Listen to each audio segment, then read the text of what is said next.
Hey, how's it going, guys? Jack and Matt here with the Toasty Bros, and today we're going to be doing a 2020 $1,500 gaming PC.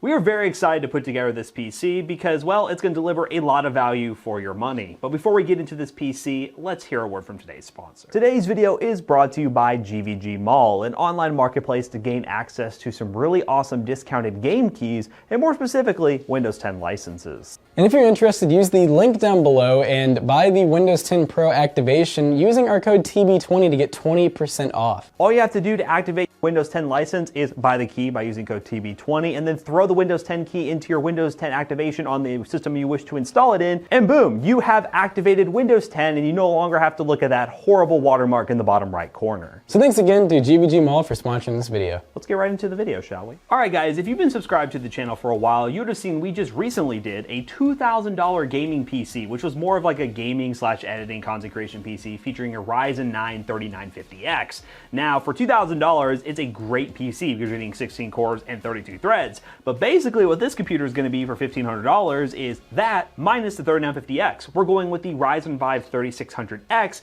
which is definitely a great processor for gaming, which this system is more optimized for that. It's not going to be as good for content creation. It can definitely do that because it's 6 cores, but it's mainly focused on gaming. And another thing to note too is we are actually using, I guess you can almost say, higher end parts in this one besides the 3950X. We do have like a really nice B450 motherboard. We have this amazing EVGA 750 and then like an H115i, and we'll name off the parts once we actually get into that. But yeah, there is going to be some really good parts in this compared to that build, and that's why it's still pretty expensive. If you wanted to, you could probably knock off like a couple $100 just by, you know, not using like a really nice case and really nice power supply and a really nice motherboard. We go ahead and talk about each individual part and exactly why we went with what part and put this thing together, shall we? So as Matt said, we do have the AMD Ryzen 5 3600X. This is a 6-core 12-thread processor, and because it's the X version, there's really no need to overclock or anything because this thing's basically overclocked out of the box.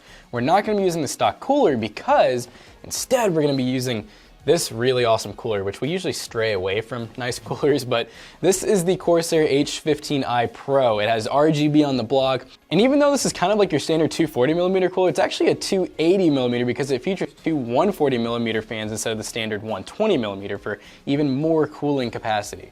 You guys have seen us use this board before. This is the Strix B450F gaming motherboard. It's a really, really cool looking motherboard. It has all these cool like RGB, you know, gamery Tokyo Ghoul effects. And honestly, this is actually a true black board, I hope, because if we open it and it's brown, I'm gonna be upset.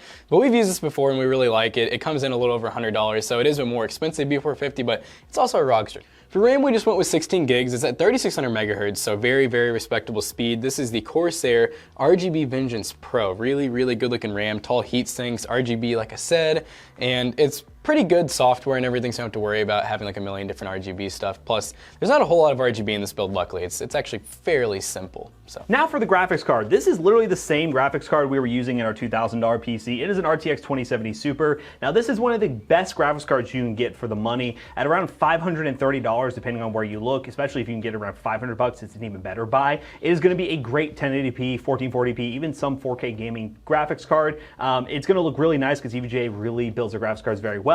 And I'm very excited to see how this thing performs with the 3600 because it did really well with the 3950X, but with the 3600, will this be more a balanced pair? You know, we'll see. And as for storage, well, we went with a really awesome SSD. Now, normally we lean towards like the Inlands or the budget SSDs, but sometimes it's really good to stray into the high-end SSD territory with the 970 EVO. This is a 1 terabyte SSD, which is going to be more than enough for Windows and some games. You can always expand with more SSDs, 2.5-inch drives if you want to, or hard drives. Well, who wants to do that in a high-end PC nowadays? No one. But this is a really good fast drive, especially for PCIe Gen 3. If you want to stretch in Gen 4, X570, that's an option, but this will be more than enough for this build. Now for the power supply. Here's another thing we went really high end on. This is the EVGA 750 watt 80 plus gold power supply. Now, this is a fully modular power supply, so we won't have any extra cables that we don't need inside this case. And it's from EVGA, a very reliable company when it comes to power supplies. And having that 80 plus gold rating is very reassuring to people who are really concerned about their power supplies out there. You can always go for a little bit of a cheaper unit if you want to save some money, but this thing will not be a variable in your system that you have to worry about, and it could last longer into multiple system upgrades in the future. Now for the case, we are building in a Phanteks case, which is probably like the second time we've done that recently. This is the P400S, which is silent optimized. It has this full tempered glass side panel, which is really nice, and manufacturers, keep in mind, put this label on the outside of the peel. It's just so much better, makes for a much cleaner installation. This case has a red and black color scheme that looks really nice. It's kind of the preferred color for this build, and it's gonna be a really solid case to keep this thing really quiet and also have really solid temperatures. And speaking of temperatures, we got some very special thermal paste. This is the Cryonaut Thermal Grizzly thermal paste.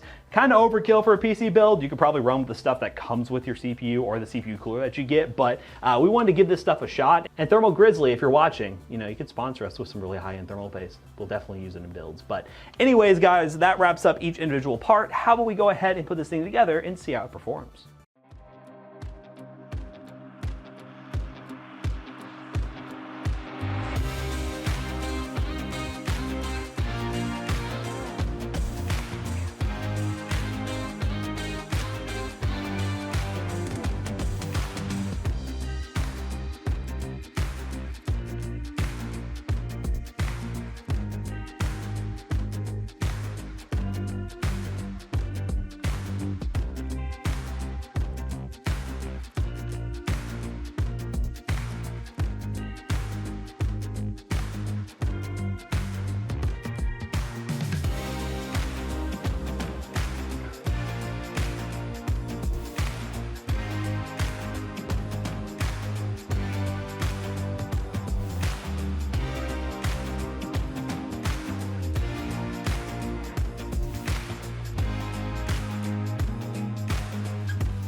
Alright guys, so you got to see some really good benchmarks from this PC, and yeah, it honestly did amazing, about what we expected.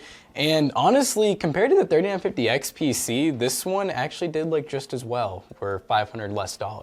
Now, of course, you could do some downgrades with this if you don't want to use like the extra cosmetic upgrades like the CPU cooler. You could get a cheaper case, go a little bit cheaper motherboard, but overall, this entire package is a really good combo. This case is super nice, comes with the LED strip that adds like a red accent. We went for the red and black theme because it just made sense with this case and all the parts that came with it. And the case is really well built as well. You could always opt for the mesh version of this case as well if you want to get even better airflow, but this thing is silent optimized and it does sound, well, not that loud. It's pretty silent optimized for what it is. So definitely consider checking out this P400 case if you're interested, but overall very impressed with the build, super easy to put together, and I would highly suggest it if you're looking for a $1,500 gaming PC. So as always, don't forget to use our affiliate links down below because that really does help us out. And don't forget to like, comment, and subscribe. And also, if you haven't followed us over on Twitch, twitch.tv/toasterbros, that'll be down in the description. Go do that as well. And of course, we'll see you guys in the next one. Goodbye.